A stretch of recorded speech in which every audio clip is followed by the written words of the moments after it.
we're talking about tools, okay, this is something that all of us need to understand the importance of tools. So somehow what has happened is, see, if we look at us humans, what makes us different from the human who was staying in caves, okay, the caveman, to the new age, the internet human? What's the difference? Is our capacities grown? Is our mental understanding grown? I don't know what was their level of mental understanding and physical capacity. I think physical capacity wise, they were far more capable because they were doing a lot of things with their physical body.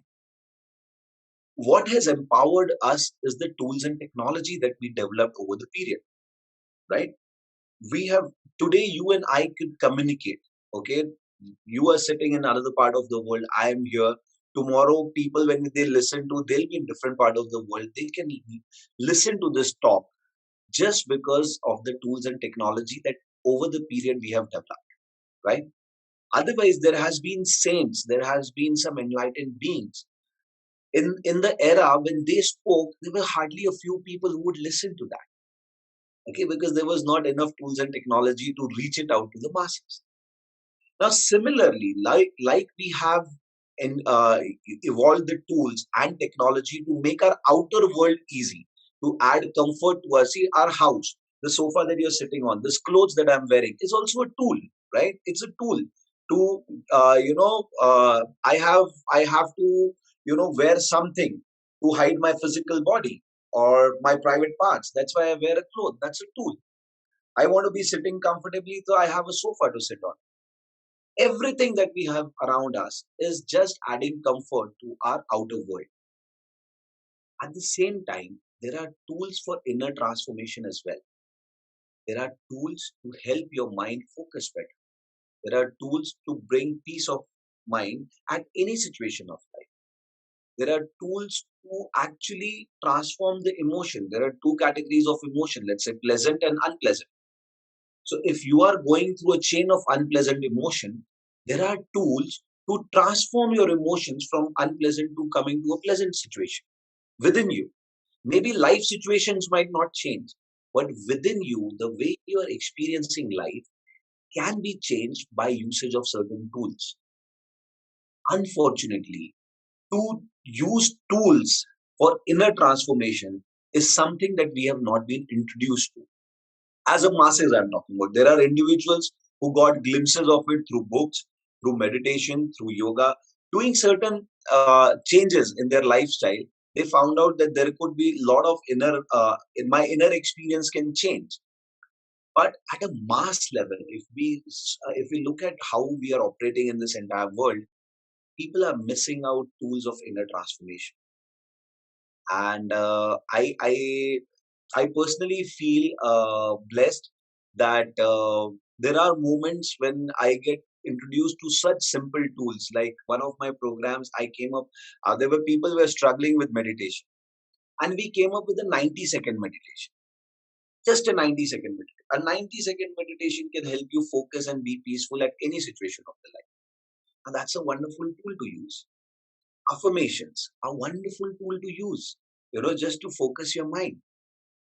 The other day, I was reading Gita. If you might have heard about the Hindus, they have this ancient scripture called Gita, and that's very sacred to all of us. In Gita, there is a moment that they are describing that they are playing this particular instrument. I don't know what it's called in English. It's called shank, but basically that produces sound. Okay, that in ancient times it used to be a declaration of war. Whenever the war is starting, okay, you would blow a shank like a trumpet. You will blow a trumpet and declare that a war is starting. And towards the evening, you will again declare that now the war ends. Okay, so in Gita, when they are describing this shank, okay, so the war is about to begin. It was one of the biggest battles fought. The Mahabharata was one of the biggest battles fought of those times. Now over there, there are different kings. Okay, there are different kings who have joined both the parties, and they are blowing those. Let's say we call it as a trumpet. They are blowing their own trumpets. The description says that there are at least 10, 15, 20 odd people blowing that trumpet. And the significance of that trumpet is with the blow, with the sound of that trumpet, that king and his men have trained their mind in such a way that brings out the warrior within them. Okay, because so that's the sort of affirmation that they use at those times. Because the moment you have a sword in your hand and you see an opponent, he has a sword in his hand, there are quite a few chances that fear might strike you, right? As humans, fear might that scene itself, how much of a practice you have done, but there are chances that a fear might strike you. So what were they doing back then? This is, I'm talking about at least 3,000 plus years ago. They had the intelligence to understand that this might happen in the war. So what to do during preparations? They would blow those same trumpets, okay, and that trumpet will bring his mind, his energies, and his emotion to a way of aggression. That this is the moment that I get into war. This is the moment that I throw myself into that battlefield. And when I read that, it amazed me that for 3,000 plus years, we have been using such wonderful technology. It was as good as an affirmation. Today, a lot of people talk about affirmation, but are we really using it? Are we really using it every time? That when you're getting to your lunch, okay, when you're getting, there's a simple thing of approaching the lunch. Today, we approach our lunch as a means, of just filling something in my body. If you can just pause for 30 seconds, look at the food that you're having and ask yourself, is this the best raw material that I can provide to build my body? Simple question itself is a tool to go in deep within you and see what is right and what is not. What is rather from a right wrong perspective, I'll not look at it. I'll say whether it is working for you or it's not working for you. So coming back to the whole thing is that tools are very important towards our inner transformation. Yeah, I And think that to interrupt you for 1 second. I think it's so well said. That's the beautiful story, and it's this kind of it reminds me a bit of like the Pavlov's dog with the ringing the bell to know that yes, it's time to eat, and also like it's like a NLP method where you say you make this kind of deep association. So certain things I'll use for myself, again, like we're talking on the subject of tools, and certain things I'll do. So when I work out, if I if I work out normally and I go and I say, okay, I'm gonna do my push-ups, stuff like that. Okay, I go, I do push-ups, stuff like that. But if I listen to certain music and I put mm, myself in a certain affirmation, and I could lift almost double the weight, and I can do double, if not 3 times as many reps. I was doing the other day. I was doing a chin. I have a chin-up bar. I was doing chin-ups. mm. So doing some chin-ups. Okay, good. All right. Try again. Do a few, 5, 6. I'm like, shoulders kind of hurting. Said, okay, let me go. I put on some music that I use the same music to when I work out, or similar style of music to get me really pumped. I listen to this music, 30 seconds, 1 minute. I go back. I was doing it. This is not bragging. I'm not a very strong person, but just saying I was able to do twice as much as my last thing.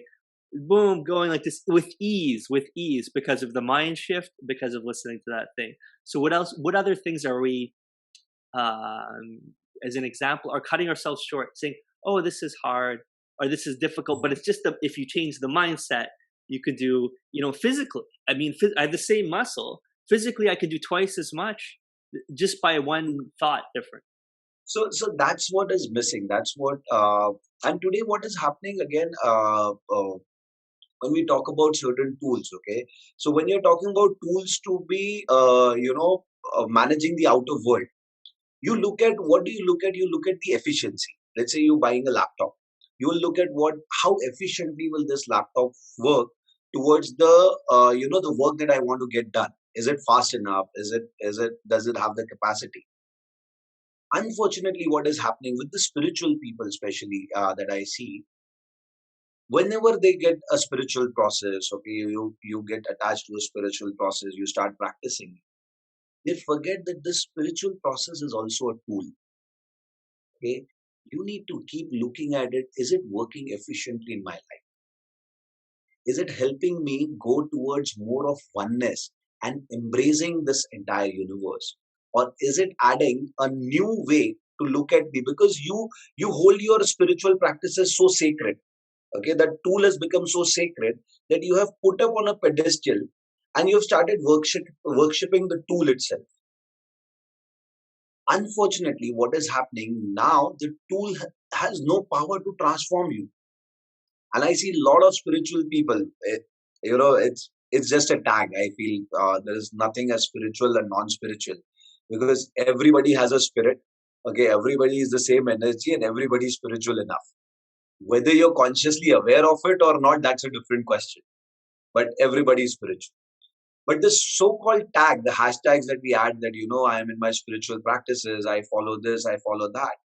Somewhere knowingly, unknowingly, the tools that were working towards you, that were adding peace, love, and joy in your life, suddenly you took them and put it on a pedestal and started worshipping those tools.